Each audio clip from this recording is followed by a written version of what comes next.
And now, Move the Sticks with Daniel Jeremiah and Bucky Brooks. What's up, everybody? Welcome to Move the Sticks. DJ Buck with you. Buck, what is going on, man? Have we started? We got high school football rolling right now. What are we doing? Yeah, DJ. Today is first day of pass or contact Woo! or whatever. Like as my dad would say, this is where we separate the goat from the sheep.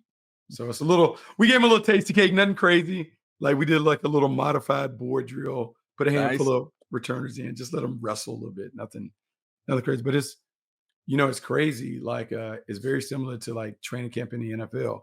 Like you do all this prep to get to training camp, and then it's a blur.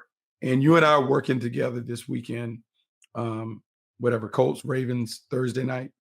I think we're in studio. Yeah, we got Thursday and Friday. And DJ, it's on. Like it is. Yeah. I mean, it is on. It's crazy. Yeah, I'm excited. I'm excited to get going. Shoot, scrimmages, high school scrimmages will be here before you know it. The college football season will be rolling. Man, I cannot wait. I do want to start out though on today's show. Let's kick this thing off with a little Hot or Not. It's time for Hot or Not, brought to you by Wasabi Hot Cloud Storage.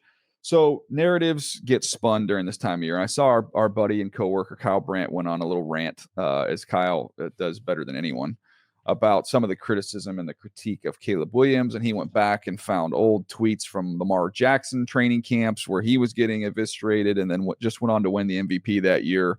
Other examples along the way of guys. I think Brock Purdy was another one that he mentioned.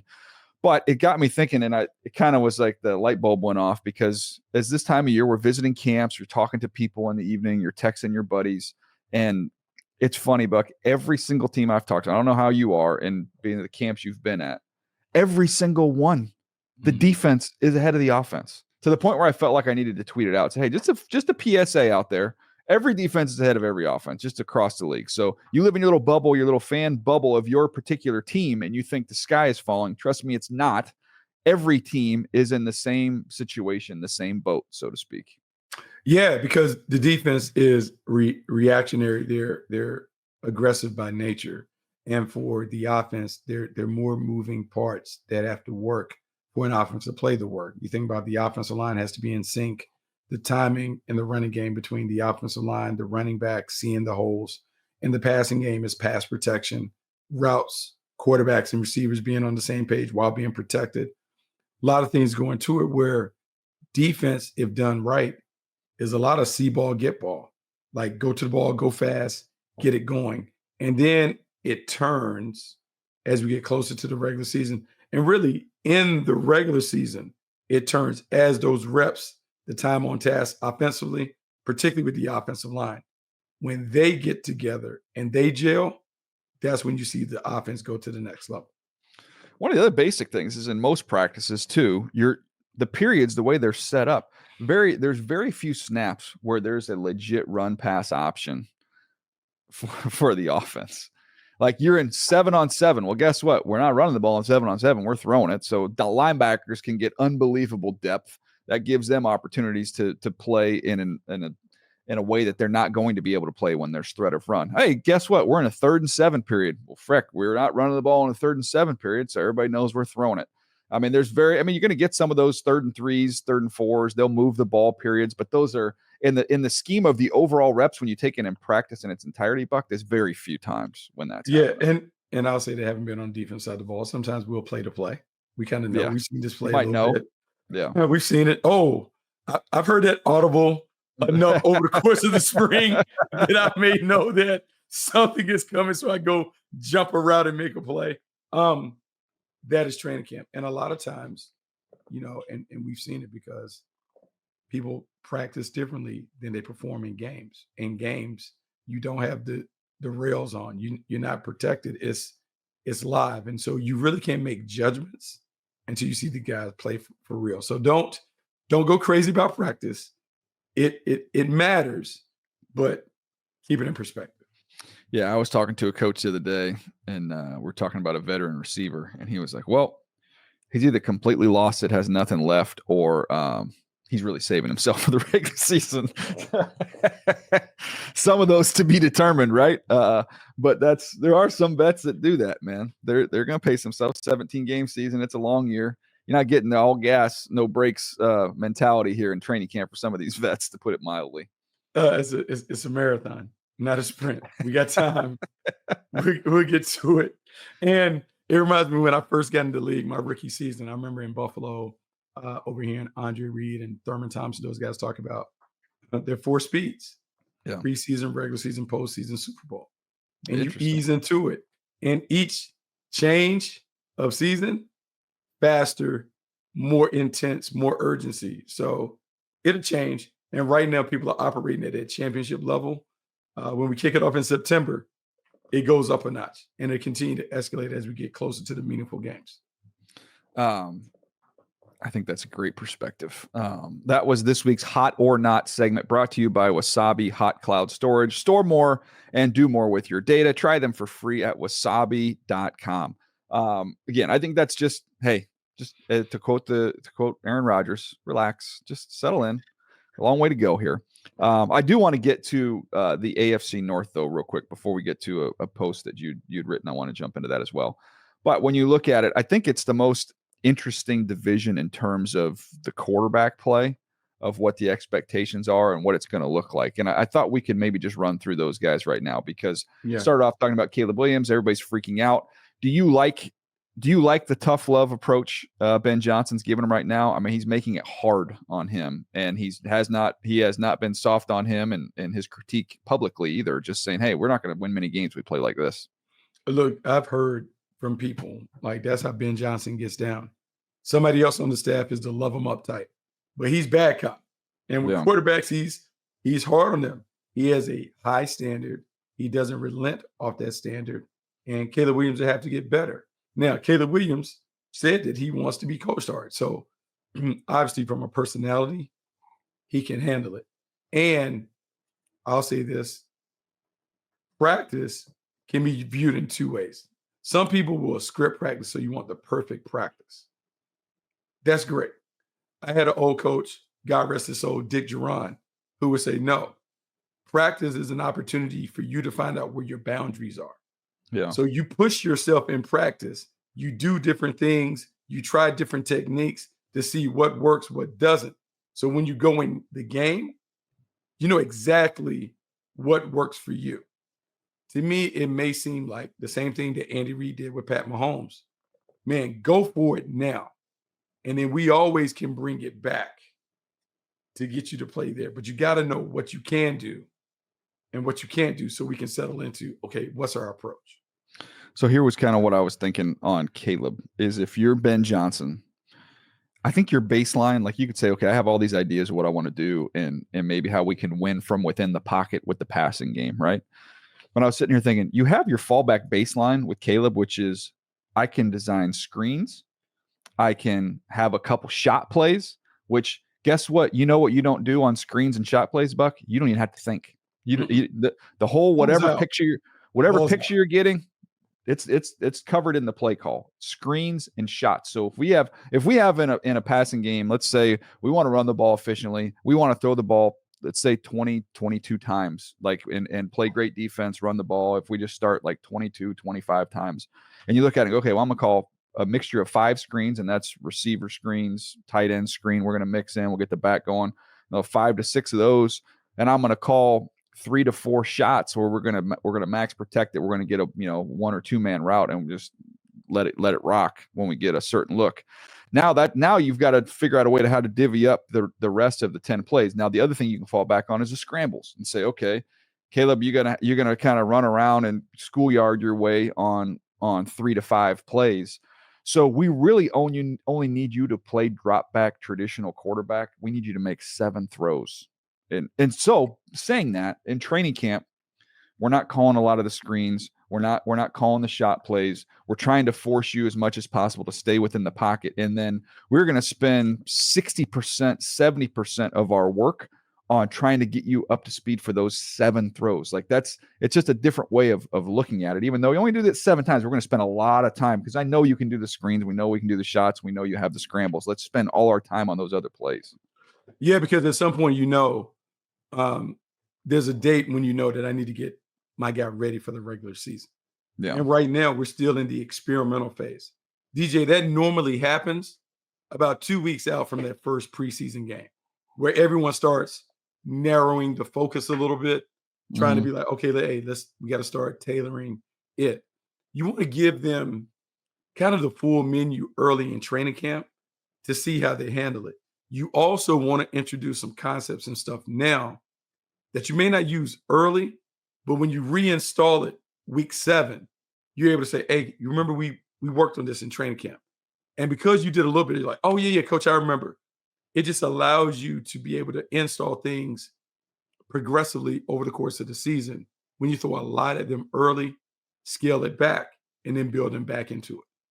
Yeah, I just think there's a rhyme and a reason to how you do this thing in terms of how you're setting things up and hopefully setting him up for success. Let's go to Minnesota. JJ McCarthy.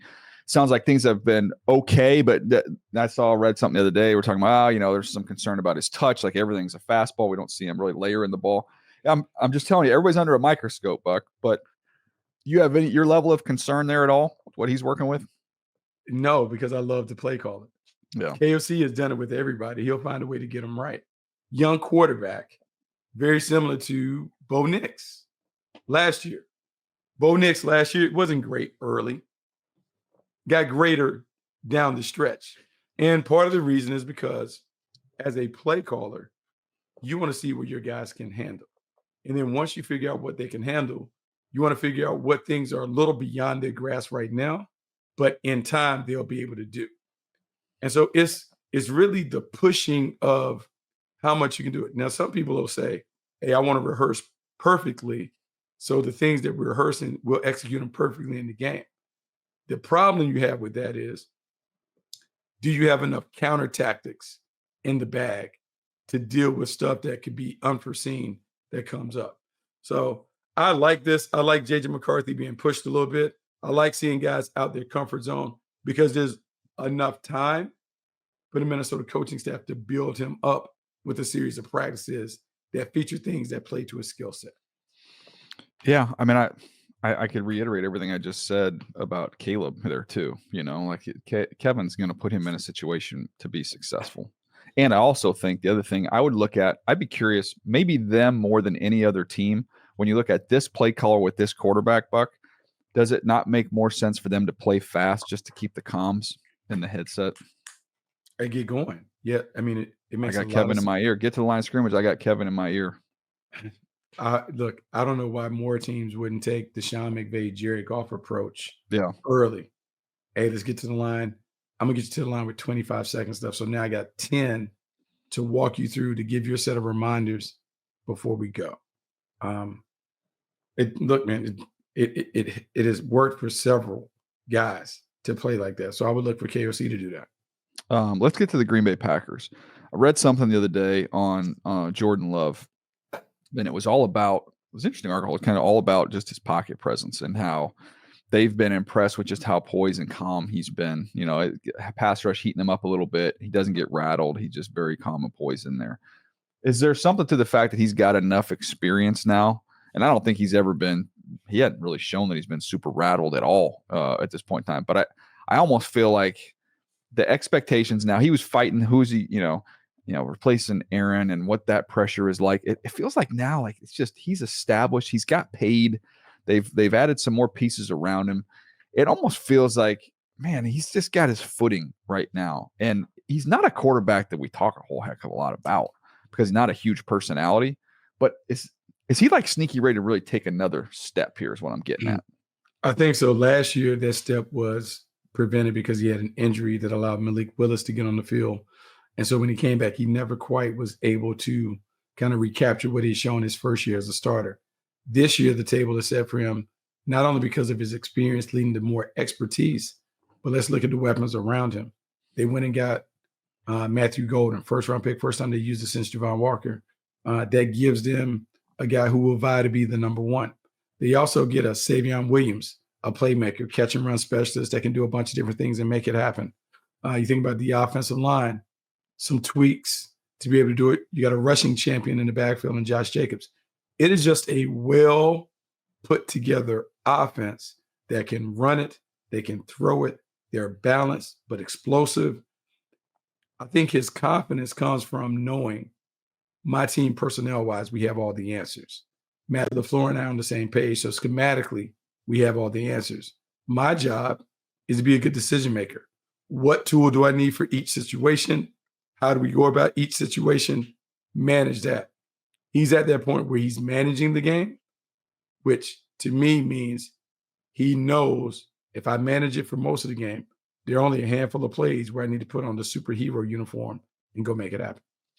I feel like there's been some years where we look up and all of a sudden the team's 9-1 and we're like, oh, like that was not maybe was we're talking about the Chiefs or we're talking about, the Eagles, whatever, like the Bills, but all of a sudden you look up and it's like, whoa, the Green Bay Packers are not like they to me are that team that I just feel like nobody's really talking about them, especially within this division with all the noise and chatter. That wouldn't surprise me at all if they got out the gate, man.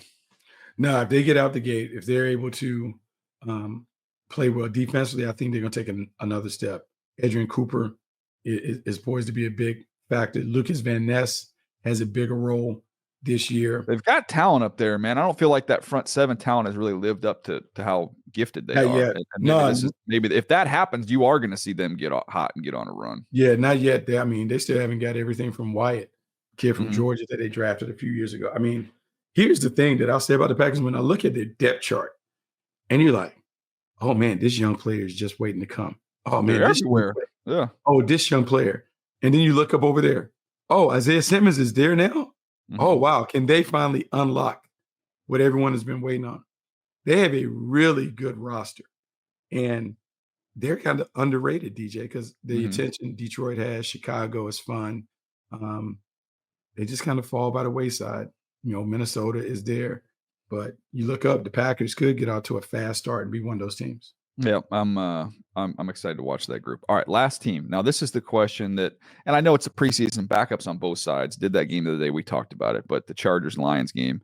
The Lions, they're replacing their coordinators, Buck. It was sloppy. There was their backups, but I mean, you literally fumbled the opening kickoff. And then it was a parade of turnovers and penalties, sloppy. And inevitably, you're going to get conversation. We're talking to buddies around the league like, hey, they lost a lot of coaches now. They lost a lot of brains went out that building. When you think about Ben Johnson, Aaron Glenn, not only I think we're kind of seeing it with both the Jets and with the Bears in terms of the personality of those guys too. Like as much as Dan Campbell was the tough guy in the North Star for toughness, like he had tough, detail-oriented coordinators that ran the offense and the defense respectively. That warrants a little bit of a pause, a little bit of talk, if nothing else. Look, the preseason doesn't count, but it does matter. It matters in terms of feel. How do you feel about your team? Dan Campbell and the coaching staff couldn't feel great about the performance that they had against the Chargers. That means that this week we'll look at them again and see, do they bounce back and have a better performance? DJ, what was really, I guess, disappointing was the lack of rhythm on offense and just the lack of cohesion on defense. They just didn't look like they were in sync. And I know you got a bunch of young players and people on the fringes trying to figure it out. But even then, it still has to look a little different. So this will be a big week for Detroit. They probably love the fact that they got the extra game. So you find out early where you need to work on it. But now there's a lot of work to do. There is some concern. Not a 5-alarm fire yet, but maybe a little smoke. Little smoke coming from the building that we got to make sure we figure out where it's coming from. Yeah, well, we've been keeping the topic on the quarterbacks there. I mean, I do think Jared Goff, he can cover up whatever issues you might have or some adjustments with some new coaches and new spots and new roles. I do think, look, Jared Goff's played at such a high level over the last few years. He's familiar. He has familiar weapons, reliable. I think you kind of look at their pieces. I do love the fact they've got dependable, when you think about Amon-Ra and Laporta, like just really good, dependable players. And then they have the explosive element with Gibbs and with Williams. Like they've got a good mix of that, plus a really good offensive line. So I don't, look, I'm saying that's some of the conversation. I think when you get Jared Goff back out there, Jared Goff, I'm sure at this point in his career is going to have a large say-so in terms of their install and what they're running on a week-to-week basis. So I'm not saying that I'm freaking out about the Detroit Lions or Jared Goff, but I'm just saying it is a conversation that's taking place. It is a conversation that's taking place. And there's some people that are ready to jump off. This week is critical for young players that are playing. Last week for Detroit, because they had the extra game, the panic didn't necessarily reach a crescendo. If you're a young player, you don't play well this week, it might be over for you because we get nervous. We start bringing veterans in and those things. This is a big week for Detroit. You want to see the bounce back. But more importantly, I want to see if these young guys can take their game up a notch. Yeah, we'll keep an eye on the lines as we go throughout the preseason. All right, Buck, let's start first of all. I love it no matter what you're writing. You could have 10 different topics, but if Aaron Rodgers is mentioned in the piece, that's going to be on the headline. I mean, we're not dummies here. We know how to drive traffic. Give the people what they want. Yeah, tell me what you got for us here, Buck. Okay, so DJ, I've been one of the biggest Aaron Rodgers critics. Coming in, didn't understand it, didn't think he still was going to be able to play at a high level with the Jets, yada yada yada. But I'm gonna say, man, there's something about this connection in Pittsburgh that has me intrigued and even optimistic that maybe the Steelers know a little more than we know when it came to why they really wanted him. And if you had a chance to look at TV last week on McAfee, you saw Mike Tomlin go on, talk about Aaron Rodgers, talk about what he gives to the locker room, confidence, everyone believes in him, that stuff. DJ, we've talked about the importance of a franchise quarterback. What he does, he gives everyone hope. So that was interesting. Then you hear Aaron Rodgers give effusive praise to Mike Tomlin, the kind of praise that we've never heard him really give to Matt LaFleur. He didn't give that same praise to Robert Saleh or anybody. And I was like, they're on the same page. And then I'm seeing DK Metcalf talk, and I'm beginning to look at how they put this together. Then on the defense side of the ball, Mike Tomlin is talking about Jalen Ramsey and what Jalen Ramsey gives them the ability to do. One, to match up with everybody. Two, you got that piece. And I'm looking up, and I'm like, the Steelers have a team that we talk about that can beat everybody in their division in terms of how you're building your team. They got people to match up with the Bengals wide receivers. They have linebackers and speed to go with Lamar Jackson and the Ravens while matching up with them. They already fancy themselves as a bully on the block. So no one is going to necessarily out-hit them and move them around. To me, there's a path for the Steelers to be one of those last teams standing when we look at it with all of these older players coming together kind of as a dream team. Yeah, I was talking to some folks out there in Pittsburgh, and one of the things that they mentioned was they've added edge. They've added some dogs and some guys with some edge. Yeah. Mike T loves that. Jalen is a junkyard dog. I mean, you've known that going back to high school. Yeah. So he brings some edge. The one I didn't know Jonnu Smith got down like that, but they said Jonnu Smith's kind of got a little bulldog to him. I did not know that. That was news to me, man. But they said he's brought some of that. And Aaron, obviously, with chip on his shoulder, edge, he is edge. And then the stuff on him was look, the fact that their camp is away, it's not at the facility, they're in Latrobe. They said Aaron Rodgers in a dorm room with the guys, he's loved it. Just getting to know the guys, kind of a ball buster, ribbon guys, but he's fit in immediately, and they have kind of that veteran culture. Yeah. So, but I just feel and that's something that's hard to quantify. And I know people always get in these debates. I know there was one this last week, analytics, pro and cons, and blah blah blah. I think I love analytics, and I think there's value in it 100%. Every team uses it on the coaching side as well as the personnel side. But one little crack in that is that I don't know that you can get into the edginess, personality stuff. How it and fits. I think, if you just look at it, Justin Fields and Russell Wilson, who've both, Russ obviously had tremendous success in the Super Bowl and all that. Justin Fields has had some moments along the way. I don't think either one of us would describe those guys as edgy, kind of dog type dudes. Minkah Fitzpatrick's great player, Pro Bowler. I don't know that we'd necessarily describe him as that, just kind of, I don't know the right word for it. Just there's a griminess and there's an edginess, a gruffness to it. And when the Steelers were at their best, Buck, I saw it when I was in that division. It was James Harrison. Those guys were gruff and rough. And I think they've captured a little bit of that. We'll see how it all comes together, but I think they have captured that. Yeah, so DJ is one of the things that we talked about, because I remember playing for the Green Bay Packers and we had Pittsburgh on the schedule, and they're like, the Steelers are coming to town. And just by coach saying that, you knew what kind of game was coming. Mhm. And to me, we talk about like cultural fits, bringing people in that fit. My dad, longtime high school coach, would say, hey, man, if you're going to be a championship squad, you got to have a couple guys that wear their hat a little cocked to the side. Like they Mhm. got to have a little, Little edge to 'em. little edge to them. We're going to be disciplined in detail, but we got to have a little dog to us if you're going to compete at that level. You talked about Jalen. Did I know that about Jonnu Smith?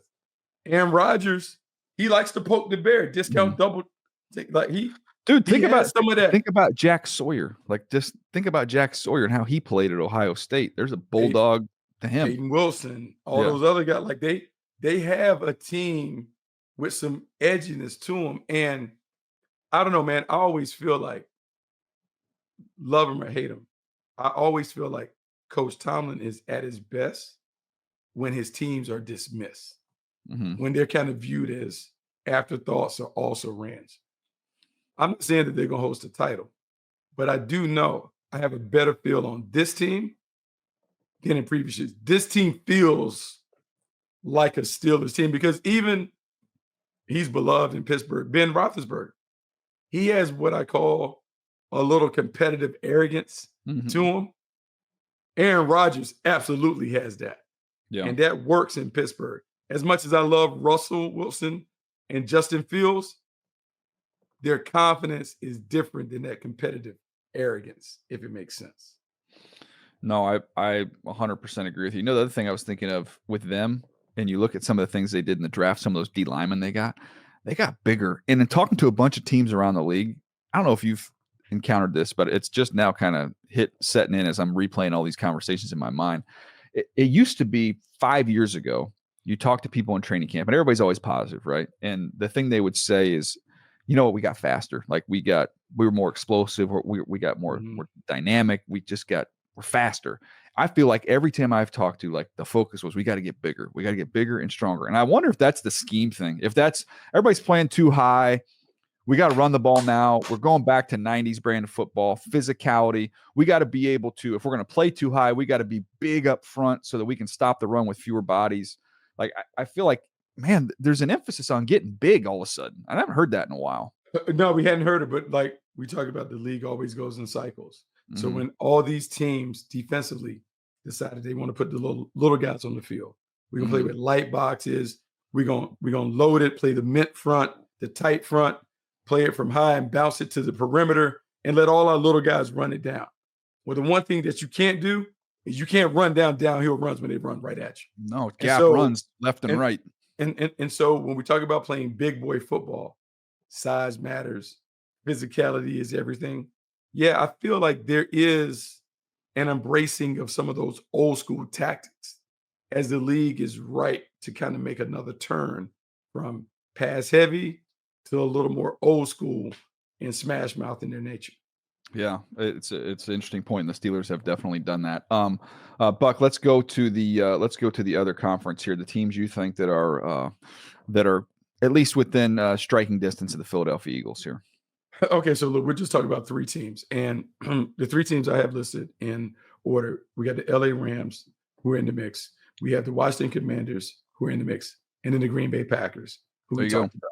The LA Rams, DJ Sum would say, they probably should have walked out the stadium last year with a dub. That they gave the Eagles the best game of any competitor on the road to the Super Bowl. And when you know the Rams and you know Sean McVay and what they've had to overcome last 2 years, 1-4 starts, still end up in the playoffs. So that's a team that is tough, resilient. Sean McVay has the ability to adapt and adjust to give his team what they need. And then when you talk about Devontae Adams teaming up with Puka Nacua, Kyron Williams in the backfield, offensive line is solid, a young, hungry defense, I think they have that. And they also have a little naivete where they're not afraid of the Rams. Whether that's Jared Verse going in there talking to the fan, they have enough of that prickly personality that they can go and get it. So that's why I got the Rams in the mix. Yeah, I like the Rams. And as you mentioned, we've already discussed the Green Bay Packers and our expectation for them. So let's get to the last contender here. The Commanders. There is something about the Commanders that are like last year, Jaden Daniels, that team doing more with less. And you know it, DJ, it's no different than the conversation we would have with Pittsburgh and Baltimore. There's conversation in that locker room in Washington where they're saying, hey, man, they may be the defending champs, but we know Philadelphia. Mm-hmm. We know how to get down. And so there's a confidence in knowing that. With this year, I say they bring a much better team into that building to deal with the Eagles. You think about the upgrades they made offensively, Laramie Tunsil, Deebo Samuel. I'm banking on Terry McLaurin showing up. And then on defense, the vet crew. Look, Von Miller nearing the end of his run. But you think about Jonathan Jones and some of the other guys that they brought in. They are Dietrich Wise. They are just ready to compete at a high level. And we know those division games throughout the record. There's just a sense that I get that Washington is ready to take that next step. Yeah, I mean, I'm looking at their defensive front right now with Dorrance Armstrong is there. He's been a nice player both in Dallas and with them. Deron Payne, we know about his ability. They bring in Kinlaw, they bring in Von Miller, Eddie Goldman, Dietrich Wise. They've tried to add to that group. They've got Newton coming back, their second-round pick from the year before. Cleve Farrell is there. Like, I see good players there, and Payne, you know, when he's rolling, is a great player. And then you go to the second level, you got Frankie Louvu, who's a really good player. Bobby Wagner is still going. I think they've got a lot of good in there. I know they beat the Eagles once last year, Buck, but the Eagles beat the taste out of their mouth 55-23 in that last game, and they ran for 230 yards against them. So that's my question is, I love Jaden. I think Jaden takes the next level. I think their offensive line's better. I think their secondary, I think their corners are going to be good. I like what they've done the last two drafts there to really, you know, upgrade that secondary. My question is that front up to the challenge? Like, that would be my only question about them and the Eagles. I mean, that's going to be the thing. That's going to be for anybody. I mean, the Eagles are the most talented team in ball. I mean, you could talk about Baltimore, but that offensive line only gets better. They have weapons on the outside galore. Jalen Hurts is going to have an edge because people are saying maybe he's not a top 10 quarterback. So he's always looking for something to get him going. And on our side, we've provided him with enough chum in the water to get going. And then defensively, should be a much better group. Second year under Vic Fangio. Yeah, it's a tall task to knock off the Eagles, but those three teams, they should be worthy competitors. Can I give you one nugget on the Eagles real quick? What you got? I got a lot of folks down there. I said, like, give me somebody that's popped or whatever, and they're like, look, you can make a case Quinyon Mitchell's our best player. Ooh. I was like, whoa. And I love Quinyon Mitchell, and he played great last year. But like they said, as good as he was last year, he has tapped into another gear. And that is a dude with all the ability in the world. He's got legit 4.3 speed. We talk about dog and tenacity and edge. He's got that. I just thought that was kind of interesting. If you're looking for guys to have monster years, that's a guy who so far in training camp has been lighting it up. Wow, how about that, man? When your young players, if they think about who he's got to cover in practice, Buck. Like, he's doing that against real legit dudes. I mean, if they're able to make that jump from good to great, and if Cooper DeJean can go with him, you talk about a team that is ready. I mean, look, hats off to Howie and how they built this team and how they backstop the positions where they just have young guys ready to go and how they get them on the field. This is a talented team, and I like Nick Sirianni's approach about we're not defending anything. We're going for another one. We're going to get something completely different. They appear to be in lockstep with their head coach, and so that bodes well for their future. No, I love it. Well, this is a fun one, Buck. Be sure to check out that article if you haven't. Go to NFL.com. You can find Bucky's work there. Anything else you want to get to, Buck? We got we're heading out to Cowboys to get some content for the pod tomorrow. We've got. Are you doing both these preseason games with me on? Just Thursday. I'm flying to Jacksonville. Yeah. Oh yeah, you got the Jags. You got the Jags. Yes, I got Chargers, Saints. I believe Sunday. But again, we're going to be around. So different camps, different games. So we'll have more teams we can jump into. But this has been fun. We appreciate you guys hanging with us, and we'll see you next time right here on Move the Sticks.